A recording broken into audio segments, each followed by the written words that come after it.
Most Americans don't think Trump is in the clear yet on Russia.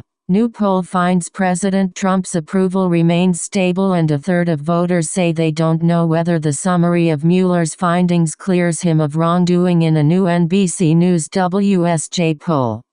Washington. Even as the White House claims vindication from the summary of Special Counsel Robert Mueller's findings in the Russia probe, the American public does not see a clear verdict about whether President Donald Trump has been cleared of wrongdoing. According to a new NBC News Wall Street Journal poll, 29% of Americans say they believe Trump has been cleared of wrongdoing, based on what they have heard about Mueller's findings, while 40% say they do not believe he has been cleared. But a third of Americans, 31%, say they're not sure if Trump has been cleared. That includes nearly half of independents, 45%. And about a quarter of both Democrats, 27%, and Republicans, 25%. Respondents were asked about their views of the special counsel's work on March 25 to 27, beginning the day after Attorney General William Barr released his summary of Mueller's report that stated the probe did not find that the Trump campaign or anyone associated with it conspired or coordinated with Russia in its efforts to influence the 2016 U.S. presidential election. Barr also reported that Mueller declined to make a determination on whether Trump obstructed justice. The Attorney General informed Congress Friday that more of Mueller's report will be released by mid-April. The public is still in a wait-and-see view of this investigation and what it means for Trump, said Jeff Horwood of the Democratic firm Hart Research, which conducted the poll along with Republican pollster Bill McInturff of Public Opinion Strategies. Much of that ambiguity may be because less than half of the public says they have been deeply engaged with reporting about Barr's summary of Mueller's findings, while a large majority of Americans, 78%, say they have heard about Mueller submitting his final report. Only 39% say they have heard a lot about the story. That's a smaller share of the population than those who said they had heard a lot about other significant stories in Trump's political history, including his decision to fire James Comey, 56%, or the release of the Access Hollywood videotape, 66%. However substantial this event was in the Washington, D.C., community and maybe our political culture, it was not an event that captured the American public, said McInturff.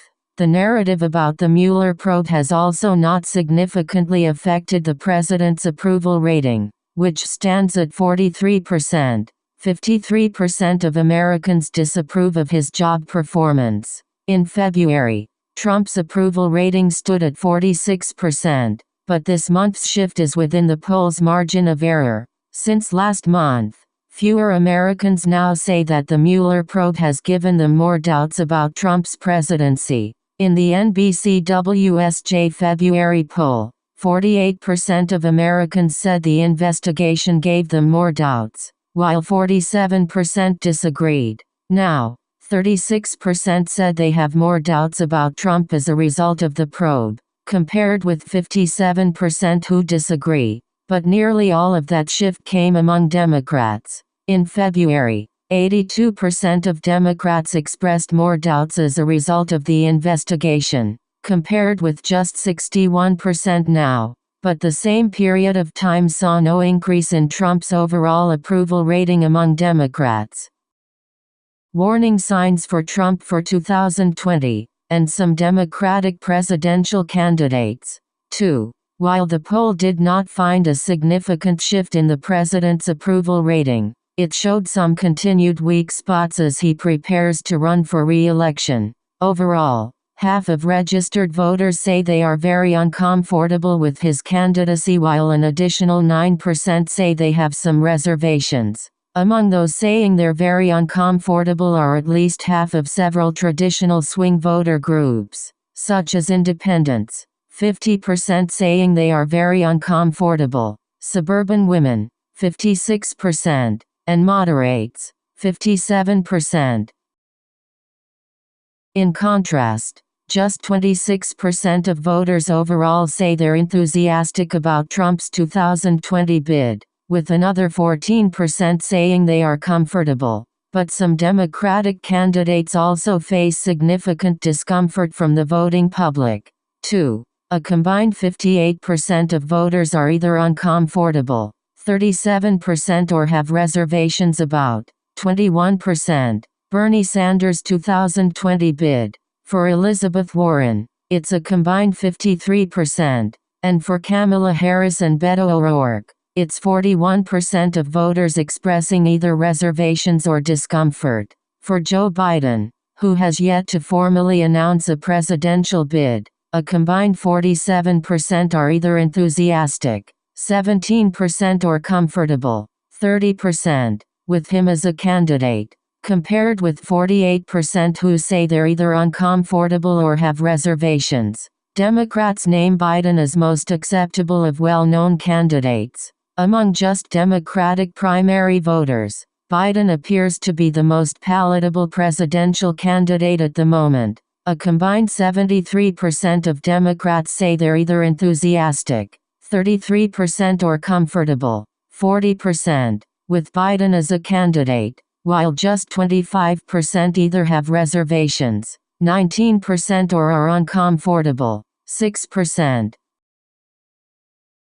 Democratic discomfort is higher for the two well-known candidates who have been most outspoken on progressive policy proposals, Sanders and Warren. For Sanders, 27% of primary voters say they have reservations while 9% are very uncomfortable. For Warren, 23% of Democratic primary have reservations, and 10% are very uncomfortable. More than a quarter of Democrats also express some hesitation about Beto O'Rourke, 22% with reservations, 7% uncomfortable, and Kamala Harris, 21% with reservations, 6% uncomfortable. But a significant chunk of Democratic voters, about 1 in 5, don't know enough about those candidates to express an opinion. Most Americans have heard of Alexandria Ocasio-Cortez, since her surprise win in her New York congressional district primary last year. Progressive Rep. Alexandria Ocasio-Cortez has become one of the more recognizable political figures in the country. The poll finds more than 7 in 10 Americans, 72%, say they know enough about Ocasio-Cortez to form an opinion of her. A swift rise in name ID for a relatively new figure on the national scene. Among all Americans, 23% have a positive opinion of her, while 34% have a negative one. The intensity of feelings toward the New York Congresswoman is stronger on the political right than on the left. 46% of Democrats have a positive opinion of her, while 64% of Republicans have a negative one. Among those who regularly watch Fox News, 55% say they have a negative opinion of Ocasio-Cortez. That's more than twice the share of those who regularly watch broadcast news to stay informed.